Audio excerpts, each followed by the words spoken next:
салом арз мекунем ба ҳамаи дӯстдорони барномаи дар шабакаҳои иҷтимоӣ. Фирдавси Хурсанд барномаро оғоз мекунад. шумо бовар доред ки агар як бори дигар Конор Макгрегор бо Флойд Мейвезер бо услуби бокс рақобат кунанд, ғолиб мешавад? ҳоло мегӯянд Флойд пир шудааст ва шояд Конорро мағлуб намояд, вале ман бовар дорам ки Мейвезер ҳоло 100% дар 100-солагиаш Конорро ба қавле мезанад. гумонам дар миёни кулли аҳли башар танҳо менеҷери Конор Одди Атар ба ин бовар дорад ки муштарии ӯ беҳтарин боксчии дуньёро дар ринги бокс шикаст дода метавонад.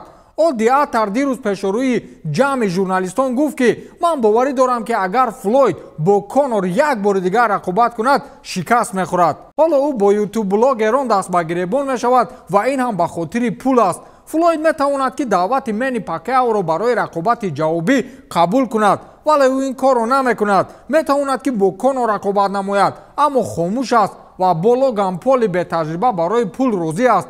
Флойд нағз медонад ки агар муқобили Конор ё Пакяо рақобат кунад, шикаст мехӯрад. аз ин рӯ розӣ намешавад, гуфтааст Одди Атар. агар ҳамин Конор Мейвезерро дар бокс занад, бовар дорам ки кадом рӯзе ман ҳам ӯро мезанам.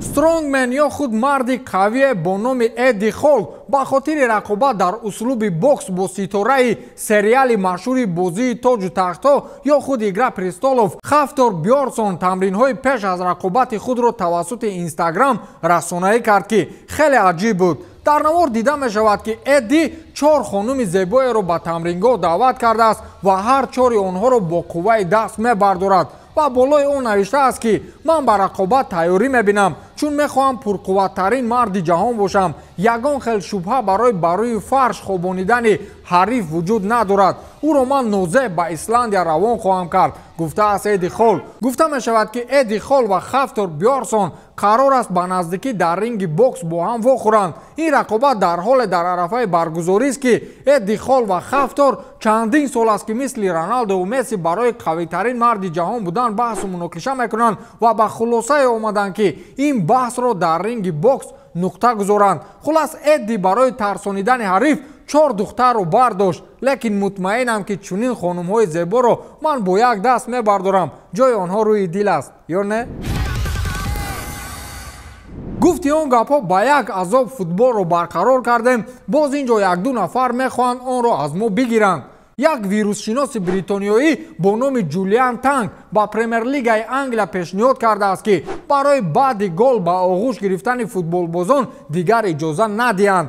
ҳамчунин гуфтааст ки агар аз ин қарор саркашӣ кунанд, ба дарвозаашон пеналти таъин намоед ва боз агар саркашӣ намоянд, аз футбол маҳрумашон созед, чун онҳо боиси паҳни вируси корона миёни аҳлу оила ва мардуми дигар мегарданд. ба иттилои Daily Mail ин вируссинос ба раҳбарони ниҳодҳои футболии Англия ҳушдор додааст ки дар ин маврид бо футболбозон муносибати ҷиддӣ намоянд. аз як ҷиҳат вируссинос ҳақ аст, чун мо тарафдори тез сарнагун шудани коронавирус ҳастем, аммо мантиқан фикр кунем, агар футболбози вирусдошта дар майдон гӯшт мехӯрад, охир онҳоро пеш аз бозӣ аз санҷиши тиббӣ мегузаронанд ку. ҳозир дар мавриди Конор гуфтем ва шароит фароҳам омад ки як бори дигар гӯем, чун инашро нагуфта намешавад. менеҷери ҳам Конор ва ҳам Мэнни Пакяо Одди Атар дар бораи рақобати ҳар ду муштариҳояш ҳарф зад. шумо огаҳ ҳастед ки дар бораи бокси Пакяо ва Конор гапу калочаҳо хеле зиёд буд ва маълум аст ки мухлисон ба ин рақобат хосторанд. менеҷер гуфтааст ки онҳо гуреза нестанд ва ин рақобат дар соли 2021 ҳатман баргузор мешавад. шумо наметавонад аз пеши худ чизеро ташкил намоед, аммо агар якеаш розӣ бошеду дигараш не, пас мутмаин бошед ки ягон хел рақобат намешавад. вале агар ҳар дуи онҳо ба ин розианд, пас чаро не? дар UFC гуфтанд ки реванш бо Дастин Порье мо зид нашудем ва нақша гузоштем ки баъди Дастин Порье аз паси рақобати Конору Мэнни Пакяо мешавем, гуфтааст Одди Атар. пешакӣ мегӯям ки Пакяо Конорро задан 100%, хӯрданаш мумкин. пойгоҳи иттилоотии зисан нархи ҷавоҳирот ва соатҳои Роналдову дӯстдухтараш Ҷорҷиньо Родригесро муайян кард ва бинед ки дохили хонаи онҳо танҳо аз ҳисоби ҷавоҳирот ва соатҳои онҳо чӣ қадар маблағ аст. роналдро шабе ки дар дубай беҳтарин футболбози асри 21 эълон карданд дар дасти чапаш бо худ 670 000 евро оварда буд. ин нархи соати rolex gmt master аст ки ҳамон шаб дар дасти ӯ буд. дар ангушти ҷорҷиньо бошад ҳамон шаб ангуштарини 687 000 еврога буд. соли 2018 пеш аз бозии дастаҳои манчестер юнайтед ва ювентус роналду ба нишасти матбуотӣ бо соати алмосии 1.3 миллион доллар нарх дошта ҳозир шуда буд.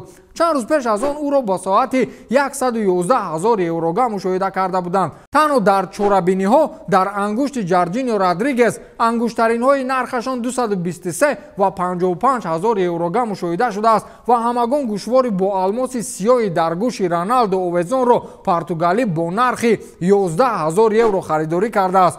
хулас бо ҳисоби пойгоҳи зисан ҳоли ҳозир танҳо 3 миллион евро аз ҳисоби ҷавоҳироту соате ки дар чорабиниҳо мушоҳида шудааст дар хонаи роналду вуҷуд дорад. акаллан 1 соаташ дар дасти ман мешуд.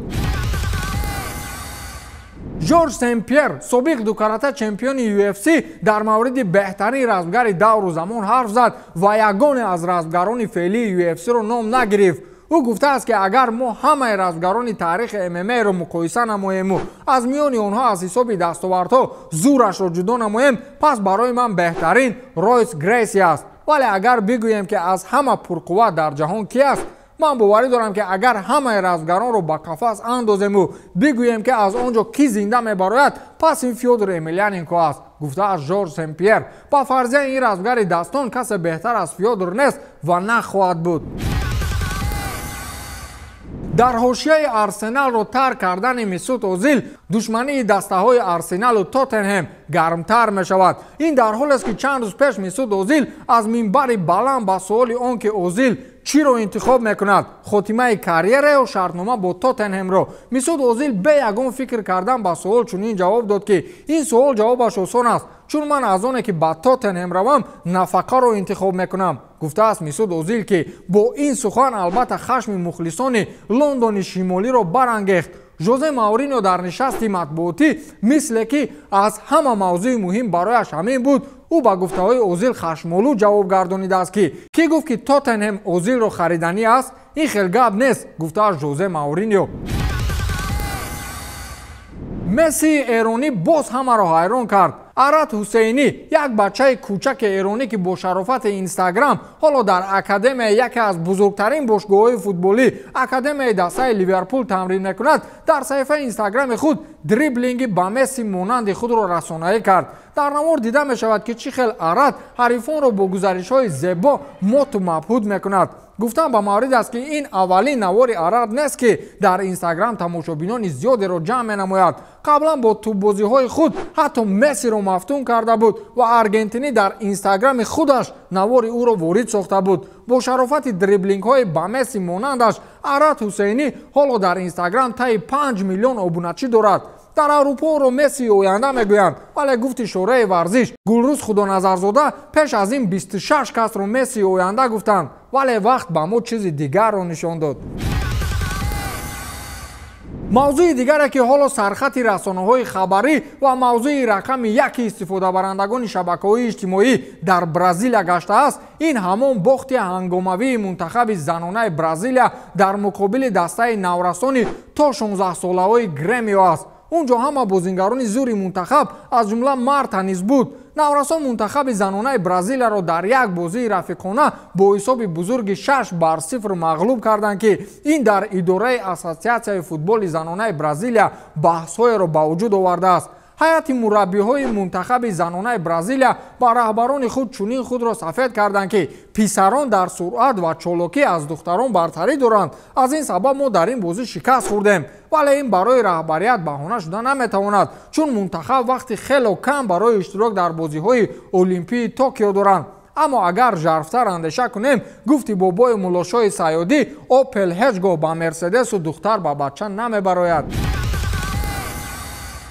хабари хуш барои ҳаводорони бокс. рақобати ҷавобии Александр Поветкин ва боксчии бритониёӣ Дилиан Уайт қарор аст рӯзи 6 марти ҳамин сол баргузор шавад. инро менеҷери боксчии рус Эдди Хирн расонае кард. гуфта мешавад ки рақобати аввалини онҳо сару садоҳоеро дар фазои иттилоотӣ ба бор оварда буд ва ҳамагон хостори рақобати ҷавобӣ гардиданд. дар аввалин вохӯрӣ боксчии рус ғолиб гардид ва ин боиси норозигии ҷониби Уайт шуда буд. менеҷер ҳамчунин илова кард ки рақобат бидуни иштироки мухлисон баргузор мешавад. ба ҳамин тамом, то дидор, хайр.